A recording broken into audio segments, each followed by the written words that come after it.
Hello and welcome to today's video. Today's topic is Germany's role in the breakup of Yugoslavia and its relationship towards Bosnia and Herzegovina. Enjoy. There is a widespread view that Germany's policy towards Bosnia-Herzegovina has always been friendly.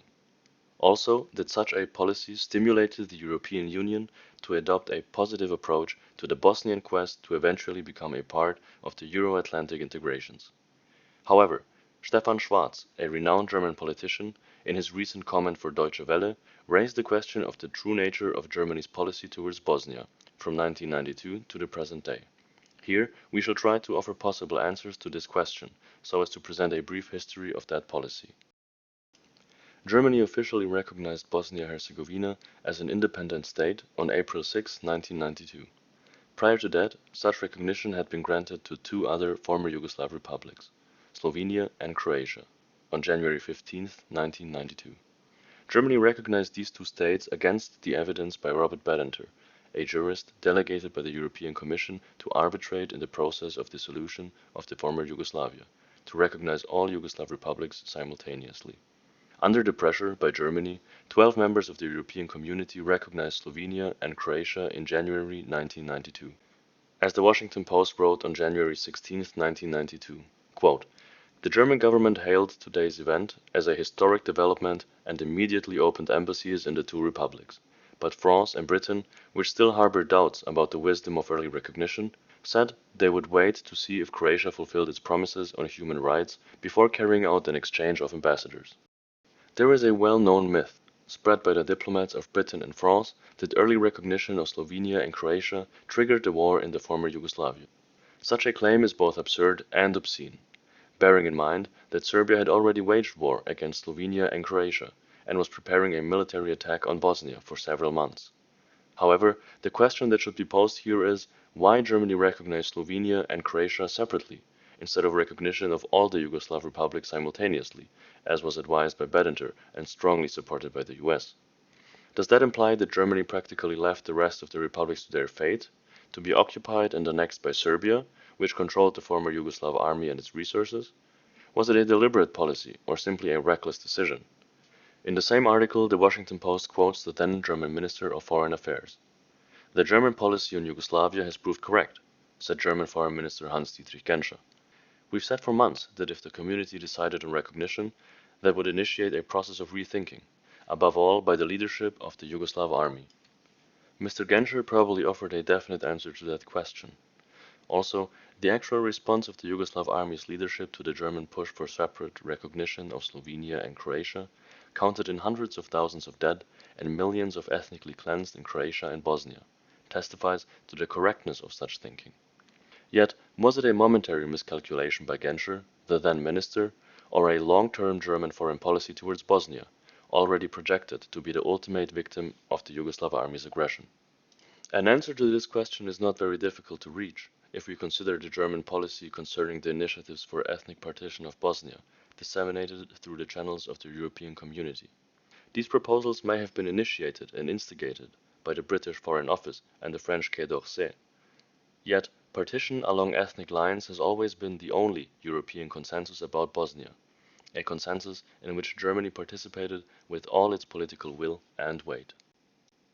Prior to the 1992 to 1995 war, the European Community delegated the British and Portuguese diplomats Lord Carrington and José Cotillero to design a suitable scheme for ethnic partition of Bosnia, and in February 1992 they launched the so-called Lisbon Conference, with the aim of separating Bosnian ethno-religious communities and isolating them into distinct territories.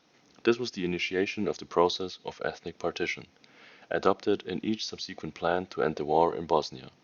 However, at the Lisbon Conference, such a solution was imposed by Carrington and Cotillero as the only available, when there was no war to end, indeed, no war in sight. And, curiously, it has remained the only concept the European Community, and then the European Union, has ever tried to apply in Bosnia. Contrary to the foundations of political theory, sovereignty of the Bosnian state was thus divided, and its parts were transferred to the chiefs of three ethnic parties. The EC recognized these usurpers of the state sovereignty, having promoted them into legitimate representatives of their respective ethnic communities. The Carrington-Cattilero maps were tailored to determine the territorial reach of each of these communities. What remained to be done afterwards was their actual physical separation, and that could only be performed by war, genocide, and ethnic cleansing. For ethnically homogeneous territories, as envisaged by Carrington and Cattilero, could only be created by a mass slaughter and mass expulsion of those who did not fit the prescribed model of ethnic homogeneity. In this way, the European community created a recipe for the war in Bosnia. Yet, ever since the war broke out, the European diplomats have never ceased claiming that the chaos was created by the wild Balkan tribes, who had always slaughtered each other. No one ever noticed German opposition to the Lisbon principles of ethnic separation and territorial partition, clearly leading to war and bloodshed. Is it, then, possible that German foreign policy was truly surprised by the Lisbon's bloody outcome, or the Lisbon Agreement was tailored in the best tradition of the Munich Agreement, as a consensus on another country's partition between the three leading European powers, Great Britain, France, and Germany? Again, in the name of peace?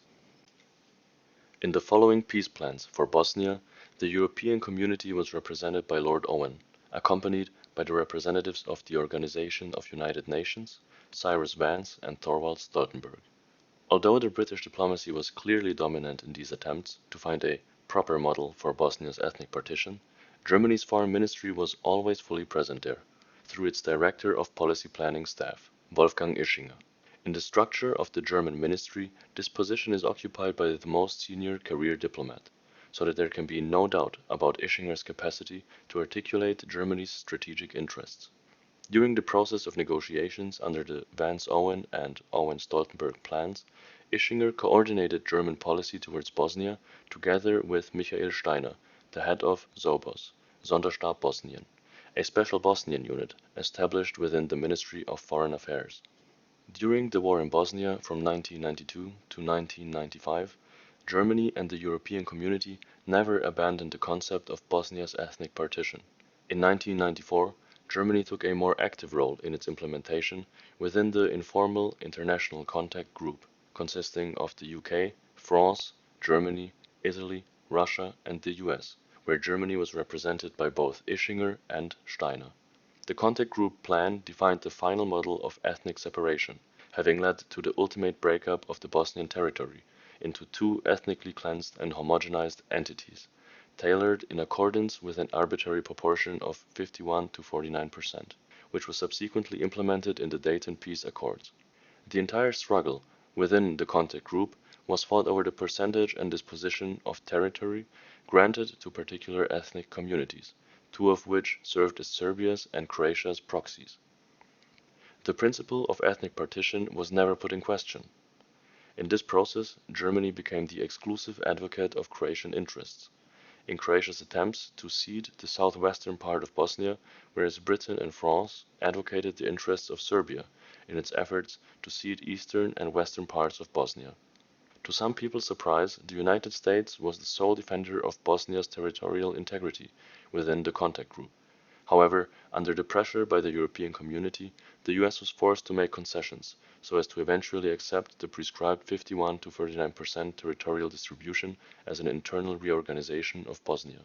The US thus tacitly accepted the European initiatives to reward the land grab of Bosnia's territory, performed by Serbia and Croatia, against the UN Charter and international law. The European Community's leading powers, Great Britain, France, and Germany, claimed that there was no other option but to accept such a land grab, because the status quo, caused by the neighbors' military aggression, could not possibly be altered.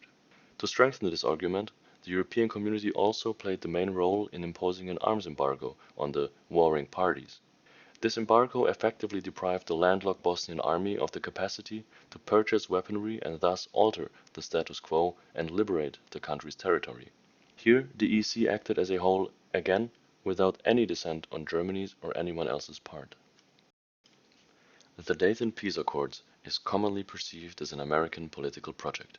The partition of Bosnia is thus being interpreted as a concept that emerged for the first time during the Dayton negotiations, and its authorship is ascribed exclusively to the American negotiator Richard Holbrooke.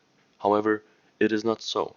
The history of Bosnia's partition clearly demonstrates that this very concept has persistently been promoted by the European community, and then by the European Union, from the 1992 Lisbon Conference to the present day.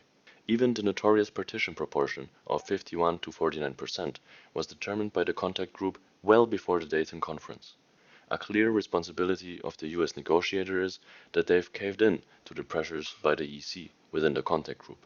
Still, the consistent striving to impose ethnic partition as the sole appropriate concept for Bosnia should definitely be attributed to its real advocates, the members of the European community. Since Italy and Yeltsin's Russia certainly played a minor role in the contact group, the lion's share of responsibility for the final outcome verified in Dayton belongs equally to three EC powers: Great Britain, France, and Germany. The fact that the British policymakers conceived the very principle of ethnic partition, that their French colleagues were so enthusiastic about its implementation, while the Germans accepted it as the best available mode of appeasement, abolishes neither of them of gigantic moral and political responsibility for all the suffering the Bosnians have had to go through. If you liked this video, feel free to like and comment. Also, if you are interested in similar content, consider visiting our website. You can find the link in the video description. Thanks for watching and have a great day.